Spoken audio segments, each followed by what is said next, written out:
കൊച്ചി എളംകുളത്ത് അപകടങ്ങൾ തടയാൻ സ്ഥാപിച്ച മുന്നറിയിപ്പ് സിഗ്നലിനെ മറച്ച് പരസ്യ തൂണുകൾ.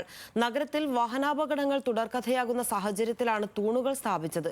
ജനങ്ങളുടെ ഏറെ നാളത്തെ ആവശ്യത്തിന് ശേഷമാണ് സ്ഥലത്ത് മുന്നറിയിപ്പ് ബോർഡും സിഗ്നലും സ്ഥാപിച്ചത്.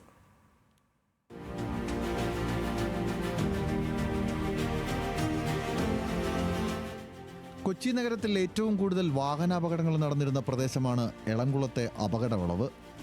അപകടങ്ങളിൽ ജീവൻ പൊലിയുന്നത് തുടർക്കഥയായപ്പോൾ ട്രാഫിക് പോലീസ് ഇവിടെ കാവൽ നിൽക്കുകയും വാഹനങ്ങളുടെ വേഗത നിയന്ത്രിക്കാൻ ബാരിക്കേഡുകൾ സ്ഥാപിക്കുകയും ചെയ്തു. നിയന്ത്രണങ്ങളുടെ ഭാഗമായി പ്രദേശത്ത് മുന്നറിയിപ്പ് ബോർഡുകളും സ്ഥാപിച്ചു. എന്നാൽ ഈ ബോർഡുകളെ മറച്ചുകൊണ്ടാണ് കോർപ്പറേഷൻ ഇപ്പോൾ CCTVയും പരസ്യത്തൂണുകളും സ്ഥാപിക്കുന്നത്. ഇവിടെ എപ്പോഴും അപകടം നടക്കുന്ന സ്ഥലമാണ്. ഇപ്പൊ അവിടെ ഒരു ബോർഡ് വെച്ചേക്കണത് മറച്ചുകൊണ്ടാണ് ഇപ്പൊ അടുത്ത ബോർഡ് വെക്കാൻ പോകുന്നത്. അതിപ്പോ ഇനിയും വീണ്ടും അപകടം ഉണ്ടാക്കാൻ വേണ്ടിയുള്ള ഒരു കാര്യമാണ്. അത് ചെയ്യുന്നത് ശരിയല്ല. എന്തായാലും നമ്മളൊരു അപകടം ഒഴിവാക്കാൻ വേണ്ടി ബോർഡ് വെച്ചിട്ട് പിന്നെ അതിനെ മറച്ചുകൊണ്ട് വേറെ ബോർഡ് വെക്കേണ്ട, അത് ശരിയല്ല. വൈറ്റിലയിൽ നിന്നും കടവന്ത്രയിലേക്കുള്ള റോഡിലാണ് പരസ്യത്തൂണുകൾ സ്ഥാപിച്ചിരിക്കുന്നത്. ഇതുവഴി വരുന്ന വാഹനങ്ങൾക്ക് തൂണുകൾ വലിയ പ്രതിസന്ധിയാണ് സൃഷ്ടിക്കുന്നത്.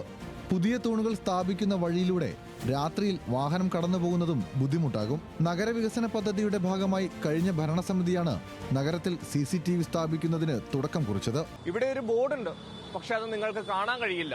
ഒറ്റ ദിവസം കൊണ്ട് കൊച്ചിയിൽ നടന്നത് 2 പ്രധാനപ്പെട്ട വാഹന അപകടങ്ങളാണ്.